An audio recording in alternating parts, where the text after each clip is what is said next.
नमस्कार, मैं हूं रवि कैंत्रा। एचएनएन पर वक्त है क्वेश्चन आवर का और आज निकाय चुनाव के रण के बारे में ही बात करेंगे। छिटपुट घटनाओं को अगर छोड़ दें तो उत्तराखंड में निकाय चुनाव की वोटिंग सभी जगहों पर शांतिपूर्ण रही है। सुबह 8 बजे से वोटिंग शुरू हुई और दिन भर बूथों पर वोटरों की भारी भीड़ देखने को मिली है। उत्साह था लोगों में। फाइनल वोटिंग प्रतिशत क्या रहा है ये साफ अभी तक नहीं हो पाया। हालांकि कुछ वक्त बाद या कल सुबह तक साफ होगा, लेकिन बूथों पर दिखी वोटरों की भीड़ से उम्मीद है कि इस बार निकाय चुनाव में वोटिंग प्रतिशत बेहतर रहेगा। निकाय में कुल प्रत्याशियों की संख्या की अगर बात करें तो 5,405 है, जिनकी किस्मत बैलेट बॉक्स में कैद हो गई है। अब 25 जनवरी को मतगणना की तैयारी है। इन सब के बीच निर्वाचन आयोग की कार्यशैली पर भी सवाल उठा है। ऐसा इसलिए क्योंकि देहरादून में ही राज्य के पूर्व सीएम हरीश रावत वोट नहीं दे पाए। जानकारी ये मिली कि उनका वोटर लिस्ट में नाम ही नहीं था, नाम गायब था, जिसे लेकर कई तरह के सवाल भी उठे। देहरादून से ही एक तस्वीर सामने आई जिसमें एक 10 वर्ष के बच्चे को भी वोटर बना दिया गया और उसकी उम्र 29 वर्ष के करीब बताई गई। इधर हरिद्वार, भगवानपुर, हल्द्वानी में कांग्रेस कार्यकर्ताओं और नेताओं ने पुलिस कर्मियों पर मनमानी का आरोप लगाकर जमकर हंगामा भी किया। देहरादून भी बीजेपी के विधायक उमेश शर्मा काऊ और महिला वोटरों को धमकाने का आरोप लगा है, जिसका वीडियो भी सोशल मीडिया पर वायरल हुआ। कुल मिलाकर आरोपों की राजनीति में कौन सच है कौन झूठ, इस पर तो चर्चा करेंगे ही। पहले वोटिंग खत्म होने के बाद बीजेपी और कांग्रेस के नेताओं ने क्या कुछ कहा है, उसको आपको सुना देते हैं।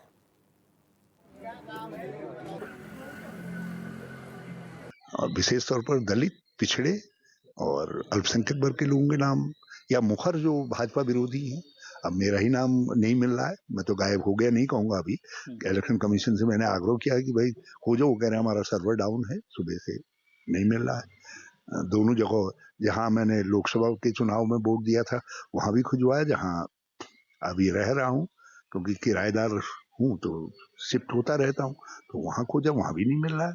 लेकिन एनीवे मैं अभी आशावान हूँ।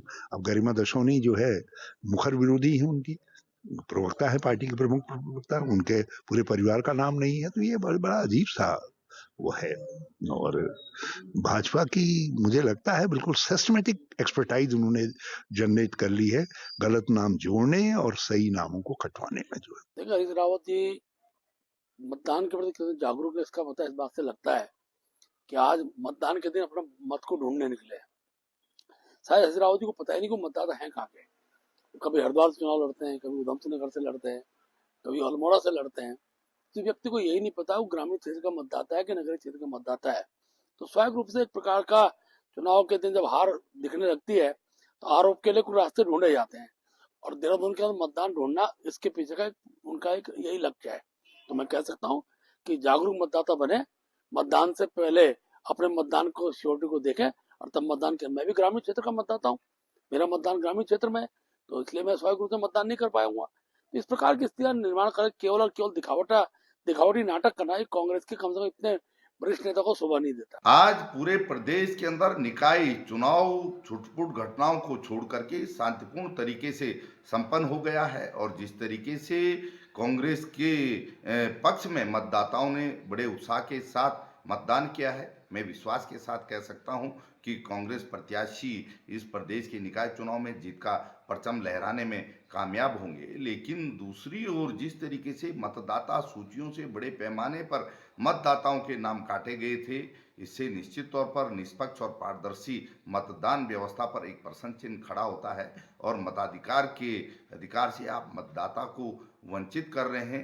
ये बहुत निराशाजनक है, स्वस्थ लोकतंत्र के लिए खतरा है। भविष्य में मतदाता सूचियों की इन गड़बड़ियों को चुनाव आयोग को सुधारना चाहिए और इन घटनाओं की पुनरावृत्ति नहीं होनी चाहिए। और कई जगह ये भी शिकायतें आई हैं कि अचानक से जो है पुराने पोलिंग बूथ बदल दिए गए हैं, दूर उनको रखा गया है, जिससे बुजुर्ग और नए मतदाताओं को परेशानी का सामना करना पड़ा और कई जगह बिना मतदान के ही उन्हें वापस लौटने के लिए मजबूर होना पड़ा। आज के चुनाव में जिन भी कर्मचारियों ने, जिन भी पुलिस के नौजवानों ने अपनी भागीदारी निभाई है, उन सब ने भी शांतिपूर्ण मतदान में अपना योगदान दिया है। कांग्रेस पार्टी मतदान में उनके योगदान की भी सराहना करती है और उनका भी हार्दिक धन्यवाद व्यक्त करती है। पूरे प्रदेश में निकाय मतदान बहुत शांतिपूर्ण तरीके से संपन्न हो गया है।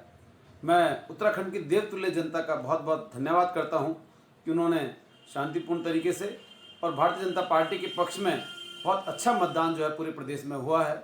मैं सभी देवतुल्य मतदाताओं का धन्यवाद करता हूं। जिस प्रकार से रुझान आ रहे हैं पूरे प्रदेश से, ऐसा लग रहा है कि कमल जो है 25 की बजाय आज ही खिल गया, लेकिन नतीजे तो 25 को ही आएंगे। हर जगह से जो है यही रुझान आ रहे हैं कार्यकर्ताओं की तरफ से, और जितने भी जो है सर्वे एजेंसियाँ हैं वो यही इशारा कर रही हैं कि जिस प्रकार 2018 में कमल खिला था और ट्रिपल इंजन की सरकार उत्तराखंड में बनी थी, इस बार भी उसी प्रकार जो है कमल खिलने जा रहा है और पिछली बार से भी ज़्यादा भारी बहुमत के साथ जो है भारतीय जनता पार्टी उत्तराखंड में ट्रिपल इंजन की सरकार बनाने जा रही है। जनता ने उत्तराखंड के यशस्वी मुख्यमंत्री पुष्कर सिंह धामी जी के नेतृत्व में जो शानदार काम हुआ है उस पर अपनी मोहर लगाई है और ये सिद्ध कर दिया है कि उत्तराखंड में अब कांग्रेस का कोई अस्तित्व बचा नहीं है। जिस प्रकार विधानसभा में से कांग्रेस को साफ कर दिया, लोकसभा से कांग्रेस को साफ कर दिया, उसी प्रकार निकायों से पुनः कांग्रेस का सफाया होना तय है।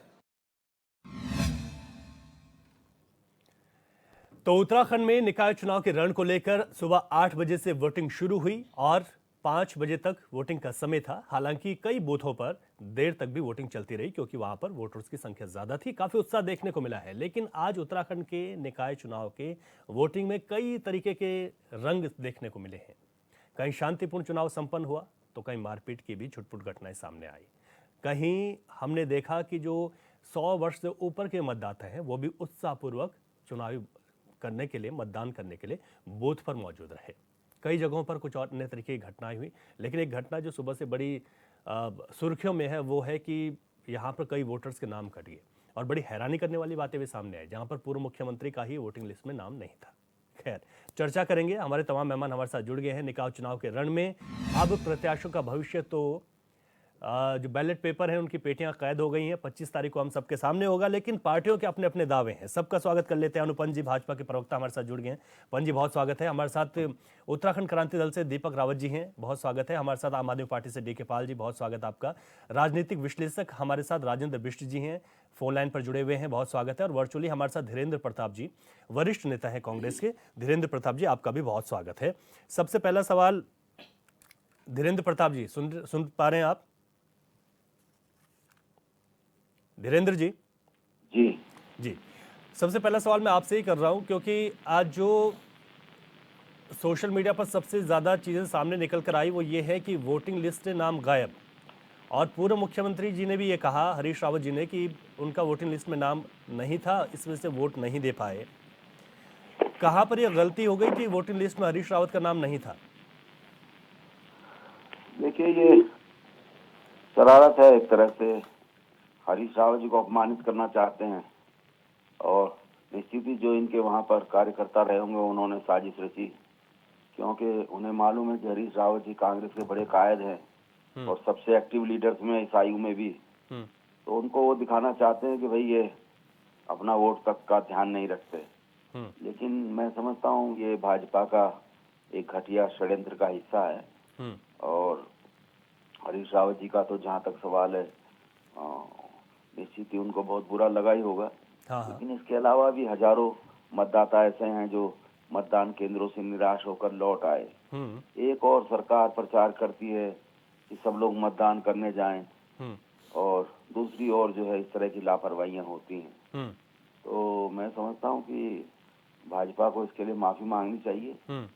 और मैंने तो आज कांग्रेस की तरफ से ये मांग भी उठाई है कि जो चीफ जस्टिस हैं हमारे नैनीताल हाई कोर्ट के, वो किसी एक्टिव जज को, जो एक्टिव जज हैं, उनको इसमें जांच का आदेश दें, जिससे कि पता लगे कि क्या लोकतंत्र के अपहरण की कोशिश की गई भाजपा द्वारा वोटों का इस तरह से कटाव करके। पहले भी इनकी शिकायतें आती रहती हैं और ये लोकतंत्र के लिए कोई शुभ संकेत नहीं है। अच्छा धीरेन्द्र प्रताप जी, एक बात ये भी सामने निकल कर आ रही है, क्योंकि पूर्व मुख्यमंत्री हरीश रावत कद्दावर नेता है आपकी पार्टी के।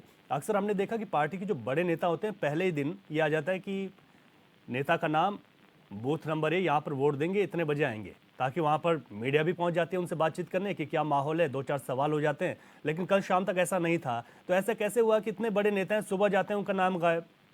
तो आप जो आप लोग हैं, जो पार्टी के और लोग हैं, उनकी भी तो जिम्मेदारी बनती थी, कम से कम कल तक तो चेक कर लेते। देखिए, मैं इस जिम्मेदारी से और जिम्मेदारी के निर्वहन से अपने को अलग नहीं करता। आपकी बात सही है, हमारे स्तर पर भी इसका वो होना चाहिए था, लेकिन इससे भी ज्यादा जिम्मेदारी जो वहाँ पर बीएलओ हैं और जो दूसरे लोग हैं उनको ये समझना चाहिए। अब ये जो हरीश रावत जी यहाँ डिफेंस कॉलोनी में रहते हैं, आपको मालूम है कि कई मुख्यमंत्री वहाँ आ गए हैं। भगत सिंह कोश्यारी वहीं रहते हैं, हाँ, हरीश रावत वहीं रहते हैं, अभी तक विजय बहुगुणा थे, अब शायद अपने बेटे सौरभ त्रिवेंद्र रावत वहीं रहते हैं। त्रिवेंद्र सिंह रावत वहाँ रहते हैं। तो ये तो एक तरह से बहुत वीआईपी जोन बन गया है।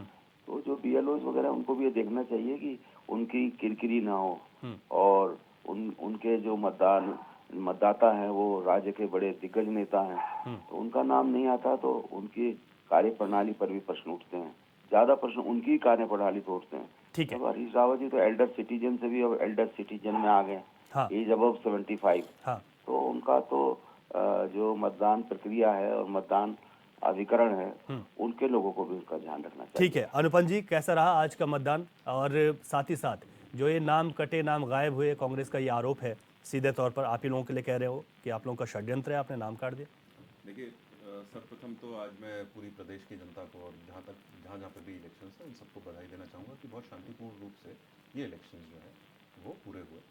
और साथ ही जैसा कि एक बोल सकते हैं कि आगे की तरफ में लोगों का रुझान रहा कि अपने काम को छोड़ कर भी लोग आए, और कुछ घरों के काम से भी महिलाएं आई, और ये भी देखा गया कि 5 बजे के बाद भी भीड़ जो थी वो गेट्स के सामने लगी रही। बहरहाल, इन सब के बीच में ये जो बात आती है सोशल मीडिया में कि वोट्स कटे, देखिए ये जानना बड़ा ज़रूरी है और इस चीज़ की जागरूकता लगभग अब सबके पास में है कि जो इस चुनाव में ये जो निकाय चुनाव होते हैं, जो पंचायती राज के द्वारा चलते हैं, इसकी लिस्ट अलग बनती है हमेशा से, और जो विधानसभा के होते हैं इन सबके अलग बनती है। तो लोग जो जैसे हम जैसे लोग हैं, या कोई भी हमारे गाँव के लोग हैं, जो हमारे शहर के भी लोग हैं, वो लगभग जब भी निकाय चुनाव आते हैं हमेशा अपने जो संपर्क करते हैं अपने बीएलओ से, और अपने नाम को हमेशा चेक करते हैं।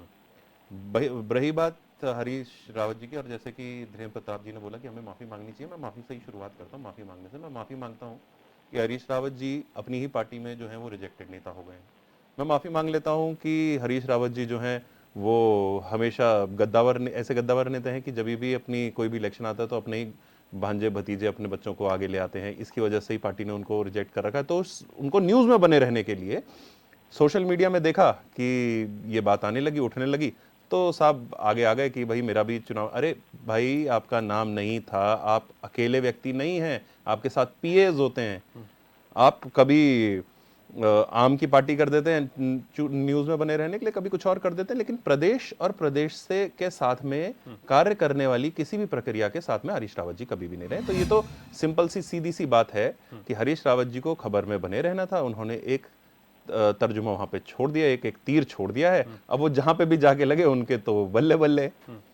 अब आ जाते हैं बात इस विषय में करने की। ये बड़ी गंभीरता की बात है कि हाँ, इलेक्शन कमीशन को इस चीज पर अब और फोकस करना होगा। डिजिटल जमाना है, डिजिटली और ज्यादा अपने आप को इक्विप करना है। और इतना बड़ा प्रदेश है, इतने सारे लोग हैं, नए लोग आ रहे हैं, पुराने लोग अपनी जगह को एक जगह से दूसरी जगह पर व्यवस्थित अव्यवस्थित होते हैं। जैसे कि मैं ही कुछ समय इससे पहले वाले चुनाव में मैं माता मंदिर वार्ड में था, और इस वाले चुनाव में मैं सरस्वती विहार वार्ड में आ गया। तो मेरा नाम जो है मैंने चेक करवाया, और पुरानी जगह से कटवा के नई वाली जगह पर मेरा जो है नाम वो परिवर्तित हो गया। इसी तरीके से मेरे साथ के कई लोग जो नेहरू कॉलोनी में रहते थे, आज वो सरस्वती विहार में वोट डाल रहे हैं, इससे पहले वाले चुनाव में। तो कहीं ना कहीं हम लोगों को हाँ, ये जरूरी है कि पब्लिक के साथ में इलेक्शन कमीशन को ये एक ऐसी एक सद्भावना बनानी चाहिए, एक तरह की जागरूकता करनी चाहिए, लगातार उन लोगों के साथ में अप्रोच करना चाहिए, क्योंकि उनकी ड्यूटी है। परंतु इतने बड़े प्रदेश में कहीं ना कहीं अगर ऐसी चूक हो रही है तो जरूर एडमिनिस्ट्रेशन को उस पर ध्यान देना चाहिए। एडमिनिस्ट्रेशन को उसके ऊपर नकेल उन लोगों के ऊपर भी कसनी चाहिए, और ये भी देखना चाहिए कि कितने लोग एफिशिएंट है, कितने लोग इनएफिशिएंट है। कभी भी किसी का भी मताधिकार अगर छीना जा रहा है, तो संविधान में सबसे बड़ा जो अधिकार है वो मताधिकार है, अगर वो छीना जा रहा है तो वह गलत है। परंतु अगर वो किसी गलतियों की वजह से या किसी एफिशिएंसी के ना होने की वजह से वो गया है, तो उसको भी पूरा करने की जिम्मेदारी एडमिनिस्ट्रेशन के ऊपर है, इलेक्शन कमीशन के ऊपर है। ठीक है, यूकेडी का पक्ष लेते हैं दीपक रावत जी। किस तरीके का रहा आज का मतदान, क्या रुझान कह रहे हैं आपके पक्ष में?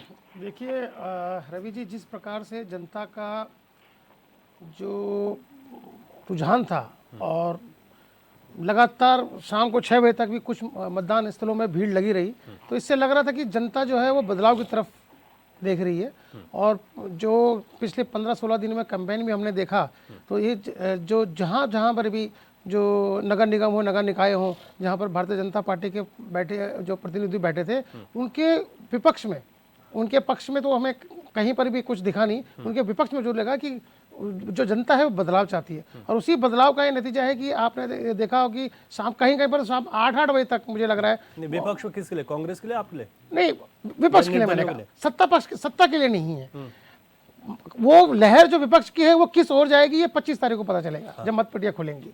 ये कोई भारतीय जनता पार्टी अगर आज ये कह दे कि लहर उनकी तरफ है, तो 25 तारीख को ही पता चलेगा। कांग्रेस अगर कह दे कि लहर उनकी तरफ है, क्योंकि जो निर्णय है जनता का वो मतपेटियों में बंद हो चुका है।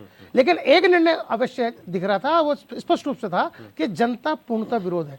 और सबसे बड़ी जो विडंबना इस पूरे चुनाव में रही, स्थानीय मुद्दे बिल्कुल गौण, मतलब राष्ट्रीय पार्टियां दोनों किसी स्थानीय मुद्दों पे ही नहीं आई हैं। ये सारे के सारे अपने राष्ट्र के मुद्दों पे ही चर्चा करते रहे। वही पूरी भारतीय जनता पार्टी यूसीसी करती रही, वही यूसीसी के गुणगान करती रही, यूसीसी किस तरह से लागू किया जाए। पूरा 15 दिन का आप इनका उठा के देख लीजिए।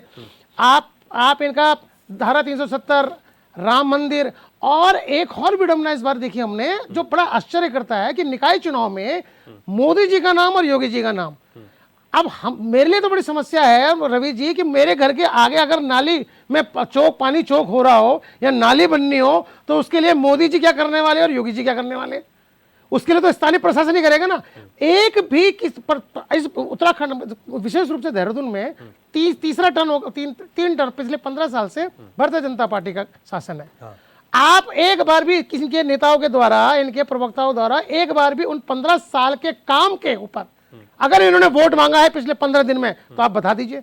एक प्रवक्ता ने अगर कहा हो कि पिछले 15 साल से हम देहरादून नगर निगम में काबिज हैं, हमारे पूर्व जितने मेयर रहे हैं उनको, पूर्व मेयर का तो नाम लेना ही छोड़ दिया उन्होंने इस पूरे इलेक्शन में, कैंपेनिंग में। लेकिन मैं कह रहा हूं कि अगर उनके काम को भी गिना दिया जाता, जो विनोद चमोली इनसे पहले रहे हैं उनके काम को गिनाया जाता, कहीं पर भी पिछले 10 साल के कामों के ऊपर वोट नहीं मांगा गया है। मांगा गया है तो फिर मैंने आपसे कहा, मेरे घर के आगे जो नाली अगर चौक हो गई है, तो मोदी जी और योगी जी का नाम लिया गया, और धारा 370 या यूसीसी, अब यूसीसी अगर नाम लिया जा रहा है तो आप बताइए मेरे घर के आगे का जल भराव यूसीसी ठीक करेगा क्या? तो लोग कह रहे हैं जो निकाय चुनाव, आप कह रहे हैं कि जो राष्ट्रीय पार्टी ने बात की वो लोगों को पसंद नहीं आई ये वाली। बिल्कुल, देखिए जब तक आप अपने ही लोग, आप जो उनके स्थानीय मुद्दे हैं उन पे आप बात नहीं करेंगे, सिर्फ राष्ट्र के मुद्दों को ही सब जगह आप चाहेंगे कि चर्चा में रहे, तो वो ये जनता ने पसंद नहीं किया है। और हमें पूर्णतः विश्वास है कि जनता ने अब जो बदलाव का जो उन्होंने निर्णय लिया है वो 25 तारीख को आपको नजर आएगा। ठीक है डीके पाल जी, यही वो चुनाव थे जब आप लोगों का उदय हुआ था, और जो उत्तराखंड में आज हुए, आपके प्रत्याशी चुनावी मैदान में थे। क्या लगता है आप लोगों को उत्तराखंड में? निश्चित रूप से ये एक छोटी सरकार के रूप में देखी जाने वाली नगर निकाय और नगर पंचायत के चुनाव थे, और लोकतंत्र की जय जयकार होते हुए आज लोगों ने अपना मत दिया। मैं समझता हूँ कि जो आज माहौल था, निश्चित रूप से उसमें 18 साल के नौजवानों ने भी वोट दिया, और 84 से भी ज़्यादा एज की महिला और पुरुषों ने भी इसमें अपना मतदान हक दिया। तो ये बाबा साहब की ताकत और हमारे लोकतंत्र की ताकत थी कि चुनाव निश्चित रूप से हुआ। लेकिन इसमें कोई दोहराई नहीं है कि जिस प्रकार से दो बातें आज की डिबेट में आपने रखी हैं, एक तो वोटों का कटना, ये निश्चित रूप से बहुत ही दुर्भाग्यपूर्ण है, और इसकी बहुत गंभीरता से इस पर जो है ना, मैं समझता हूँ जांच होनी चाहिए, बात होनी चाहिए। और इस पर हमारा दल भी, आम आदमी पार्टी भी चुनाव आयोग के पास भी जाएगी, और उससे ऊपर भी जाना पड़ेगा तो हम जाएंगे। मैं आपको बता दूं, जहां जहां भारतीय जनता पार्टी कमजोर दिखी, जिन वार्डों में, पूरे उत्तराखंड का हाल मैं आपको बता रहा हूं, वहां लोगों की वोट कटी है। मैं मानता हूं कि हमको अवर रहना जरूरी है कि बीएलओ आ रहा है, बीएलओ वो बैठेगा 15 दिन पहले, वो वोट में नाम नहीं है तो नाम जुड़वाएंगे हम, सारा काम होगा। उसके बावजूद भी मैं समझता हूं कि बीएलओ भी भ्रष्टाचार, भारतीय जनता पार्टी जो सरकार है उसकी भ्रष्टाचार की भेंट चढ़ रहा है। कहीं ना कहीं वो भी भ्रष्टाचार की भेंट इस तरह से चढ़ रहा है, नाम जुड़वाने के बाद भी नाम नहीं लोगों के हैं, और जहां जहां पर भारतीय जनता पार्टी निश्चित रूप से हारने वाली थी, वहाँ हमें देखने को मिला कि वहाँ ज़्यादातर लोगों के नाम कटे हुए मिले जो भारतीय जनता पार्टी के खिलाफ वोट करते हैं। मतलब संयोजित तरीके से मार्किंग करके ये काम हुआ है। और इसमें एक पार्टी, एक आदमी नहीं, पता नहीं लाखों वोट कटी है। और ये तो भारतीय जनता पार्टी का चलन भी है, चाहे यहाँ की बात करें चाहे दिल्ली की बात करें। ये जहां जहां जीतना चाहते हैं सबसे पहले वहां विरोधियों के, उनके अपने जो वोटर हैं उनको लिस्ट से गायब कर देते हैं। तो ये तो कहीं ना कहीं भ्रष्टाचार की भेंट चढ़ती जा रहा है, बीएलओ का डिपार्टमेंट भी और इनका जो चुनावी जो मंत्रालय है, जो चुनाव मंत्रालय है वो भी। मैं समझना चाहता हूँ कि क्या ये चुनाव मुद्दों पर हुआ है?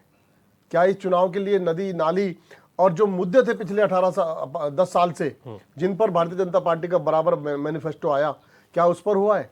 बिल्कुल नहीं हुआ। इन्होंने जो वादे किए थे इस बार भी उन्होंने गोलमोल रखा। जो इन्होंने काम किए या नहीं किए उसकी बात इन्होंने नहीं की। आम आदमी पार्टी ने निश्चित रूप से अपनी 16 गारंटियों के साथ में हम लोगों के बीच गए हैं। जीत हार तो बंद डब्बे में पैक हो गया है। 25 तारीख में निर्णय आएगा, लेकिन यह जरूर है कि भारतीय जनता पार्टी को करारी हार का इसमें सामना करना पड़ेगा, क्योंकि लोगों का जो विरोध आज वोट डालते हुए था, दो बातों की तरफ था। एक तो यह कि मुद्दे इनके कुछ बात में कुछ थे नहीं। लोग कह रहे थे कि यार इनसे उम्मीद जो हम कर रहे थे कि मलिन बस्तियों का सुधारीकरण होगा या उनका नियमितकरण होगा, या फिर जो इन्होंने वादे किए थे तमाम चीजों के, राशन कार्ड हर वार्ड में खोलने की बात कही थी, ये तमाम चीजों पर भारतीय जनता पार्टी मुद्दा विहीन चुनाव लड़ी है। ये लोगों में रोष था, ये बातें थी, ठीक है, जो क्योंकि हम मैदान में थे, हम फील्ड में थे। और दूसरी बात, जो वोटें कटी है, जो वोटर लिस्ट से नाम गायब हुए, ये लोकतंत्र की हत्या करने का और भ्रष्टाचार को भेंट चढ़ाने का भारतीय जनता पार्टी का चरित्र सामने आया है। आम आदमी पार्टी इसमें भी जांच की मांग कर रही है और कहीं भी चुनाव आयोग तक हमें जाना पड़ेगा, हम जाएंगे जरूर। अच्छा, ठीक है, यानी कि आप इस बात को लेकर आगे जाएंगे। राजेंद्र बिष्ट जी हमारे साथ राजनीतिक विश्लेषक हैं, उनसे समझते हैं आज के पूरे सिनारियो को। बिष्ट जी, बहुत स्वागत है आपका। आज चुनाव के रंग काफी अलग तरीके के देखने के मिले हैं। हालांकि पार्टियों की बात हमने सुन ली, अपने अपने दावे वादे हैं, ठीक है, कहना भी चाहिए कि हम जीत रहे हैं, वो तो 25 तारीख को पता चलेगा। लेकिन इस चुनाव के परिणाम कैसे होंगे इस बार? रवि जी, मेरी आप तक मेरी आवाज आ रही है? जी बिल्कुल, जी जी जी। रवि जी, जहाँ तक मैंने चुनाव को देखा है, मैं देहरादून में ही काफी चुनाव के जो बूथ हैं उन पे गया और वहाँ पे मैंने जो है उसका थोड़ा बहुत एनालाइज करा। और मुश्किल होता है इन सब चीज को समझना और एनालाइज करना, लेकिन जिस तरह की बातें और हम लोग दूसरों लेते हैं, समझते हैं और देखते हैं, तो उससे एक ही चीज मुझे लग रहा है कि जो चुनाव है इस बार वो बिल्कुल अलग तरीके से। अगर आप ये देखिए, जहाँ जहाँ बीजेपी का संगठन बहुत मजबूत है या बीजेपी का जहाँ कार्यकर्ता बहुत मजबूत है, वहां पर आपको एक लग रहा है कि बीजेपी ले जाएगी। और ये सारी जो चीजें हैं, ये ज्यादातर जो दिखाई दिया है वो गांव में दिखाई दिया। अगर आप जो है पहाड़ों के गांव देखेंगे, वहां पे कहीं ना कहीं बीजेपी थोड़ा सा बढ़त बनती हुई दिखाई दे रही है, पहली बात। अगर आप वोट प्रतिशत की बात करें तो 2 जगह में वोट प्रतिशत बहुत अच्छा रहा, 60% से ऊपर वोटिंग हुई है। इसका मतलब ये है कि कहीं ना कहीं एंटी इनकम्बेंसी नहीं है उस जगह, है ना। पहली बात। जहां तक हम बड़े शहरों की बात करते हैं, नगर निगमों की बात करते हैं या नगर पालिकाओं की बात करते हैं, वहां पे मुझे लगता है आज थोड़ा सा जो है कुछ मतलब ऐसा देखने को मिल रहा है कि बीजेपी का जो प्रदर्शन है बहुत अच्छा नहीं रहेगा। अच्छा, स्पेशली देहरादून की मैं बात करता हूँ। देहरादून में दोनों जो पार्टी हैं, दोनों जो कैंडिडेट्स हैं, भारतीय जनता पार्टी के और कांग्रेस में, उनके बीच एक बहुत जो है बड़ी टक्कर को मिल रही है। और कहीं ना कहीं हम जब बात करते हैं तो उसमें वो जब हम लोगों से रैंडम बात करते हैं कि आप किसको सपोर्ट कर रहे हैं, क्या कर रहे हैं, तो वहां से एक जजमेंट आपको पता लग जाता है। अगर आप सैंपल सर्वे करते हैं उसमें पता लगता है। अब ये क्यों हुआ, कैसे हुआ? मुझे लगता है कि पिछले 15 साल की जो इनकम्बेंसी जो फैक्टर था नगर निगम में, वो अपने आप में एक जो है महत्वपूर्ण बात है। जहां तक बात यह है कि दोनों कैंडिडेट एक ही भूमि से आते हैं, दोनों कैंडिडेट जो है बिल्कुल यंग हैं, लेकिन उसके अलावा भी अगर आप ये देखें कि लोग कुछ बदलाव चाहते हैं। अब वो बदलाव कितना वोटों में कन्वर्ट होता है ये देखना पड़ेगा, पहली बात। दूसरी बात हम ये देखेंगे कि बीजेपी में देहरादून में जहां तक बात है, बहुत सारे ऐसे कैंडिडेट थे जो पिछले 10-15 सालों से मेयर के जो है लाइन में लगे हुए हैं, लेकिन उनको कहीं पे भी उनको मौका नहीं मिल रहा है। हाँ। तो मुझे लगता है उन्होंने बहुत ज्यादा उत्साह भी नहीं दिखाया इस बार। बीजेपी के जो बड़े मतलब नेता और कार्यकर्ता हैं उन लोगों ने भी बहुत सारा नहीं दिखाया। दूसरा जो फैक्टर बहुत इंपॉर्टेंट रहा सर, इसमें बागियों का फैक्टर रहा। अगर आप ये देखते हैं कि बहुत जब लोकसभा चुनाव हुए तो बहुत सारे बागी जो है कांग्रेस और अलग और पार्टियों से छोड़ के बीजेपी में शामिल हुए। उनको कहीं ये आशा थी कि हमें टिकट मिलेगा, लेकिन वो भी टिकट से पाने में जो वंचित रहे वो फिर हताश और निराश रहे। उन्होंने भी जो है बीजेपी को बहुत ज्यादा जो है सपोर्ट नहीं करा। तो ये बहुत सारे ऐसे मुद्दे हैं आगे आने वाले टाइम पे जब रिजल्ट आएगा। बट मुझे लगा जो बागी उम्मीदवार हैं वो भी थोड़ा सा मुश्किल पैदा कर रहे हैं, और कहीं पे तो बिल्कुल आप समझ लो कहीं नगर निगम में मैंने देखा है 2-3 जो नगर निगम है वहाँ पे बिल्कुल त्रिकोणात्मक जो है एक टाइप से जो है वहाँ पे चुनाव दिखाई दे रहे हैं। और उसमें अगर ये होता है कि अगर एक तरफ स्विंग होता है 2-3% अगर वोट का, तो मुझे लगता है कहीं बीजेपी को परेशानी हो सकती है। ठीक है वीर जी। अनुपम जी, आपके पक्ष में ये कहा जा रहा है, मतलब पार्टी को जो उसका एनालिसिस है पूरा, कि अगर बात करें तो जो पहाड़ी क्षेत्र है वहाँ पर आपका संगठन मजबूत था, लेकिन शहरी क्षेत्रों में कहीं पर आप लोगों को दिक्कतें हो सकती हैं सत्ता वाली पार्टी को। दूसरी तरफ अगर बात की जाए तो वोटिंग जो प्रतिशत है उसका अब जब फाइनल आएगा तो इस बार अच्छा रहने का उसका पूर्वानुमान माना जा रहा है। क्या लगता है आपको कि वोटिंग ज़्यादा हुई तो ये आपके पक्ष में है, और शहरी क्षेत्रों में क्या एंटी इनकम्बेंसी थी? देखिए, ये विश्लेषण है जैसे कि बिज जी ने बताया। हाँ। उनका तो विश्लेषण जो है वो एक न्यूट्रल साइड से होता है, ठीक है। परंतु वो विश्लेषण है, कई आधारों पे रहा होगा उनके, कई सारे, जैसा कि मैं समझता हूँ जैसे आप जर्नलिज्म में करते हैं, कुछ कैटेगरीज बना लेते हैं, कुछ सेगमेंट्स बना लेते हैं, उसके हिसाब से आप उसमें रिजल्ट्स तय करते हैं, तो उस हिसाब से विश्लेषण होगा। अब उनकी क्या कैटेगरीज थी, किस बेसिस पे उन्होंने बनाया, ये मुझे नहीं पता। परंतु जब पार्टी भी अपने विश्लेषण करती है उसके हिसाब से इस समय हम, जैसे उन्होंने बोला शहर में हम लोग थोड़ा कम रहेंगे, मैं कह रहा हूँ शहर में हम लोग कम नहीं रहेंगे, बहुत ज्यादा आगे रहेंगे। इस बार जो कम वोटिंग परसेंटेज भी होगी कई जगहों पे, वो आप देखिएगा वो बीजेपी की तरफ से नहीं होगी। इस बार जो है वो उन लोगों की तरफ से होगी जो ये बोल रहे हैं कि हमने लोगों से बात करी। अब आप देखिए यहाँ पे अभी हम 2 पार्टियों से मुखातिब हैं। पहली है उत्तराखंड क्रांति दल, उन्होंने कितने लोगों से बात करी होगी मैं नहीं जानता, क्योंकि इतने सारे लोगों के पास तो उन्होंने वोट मांगने के लिए भी नहीं गए, वो इतनी जगह तो उन्होंने अपने लोग भी नहीं खड़े किए। आम आदमी पार्टी से मैं बात करूं तो आम आदमी पार्टी का भी वही हाल रहा, किन लोगों से इन्होंने बात करी होगी, और खासकर ये भ्रष्टाचार का आरोप लगाने वाले लोग, वो भ्रष्टाचार का वो आरोप लगाने वाले लोग जिनके खुद के ही एक कैंडिडेट के ऊपर नकली वोट्स बनाने का आरोप रहा है दिल्ली में, है ना। वो जो इस तरीके से इलेक्शन लड़ती है कि जिस दिन वो पंजाब में आती है और उसके कुछ दिनों के बाद में ही कुछ लोगों की सिक्योरिटी हटा देती है, उनमें से एक को गोली पड़ जाती है, उसके बाद वो बाकी सबकी सिक्योरिटी कर देती है।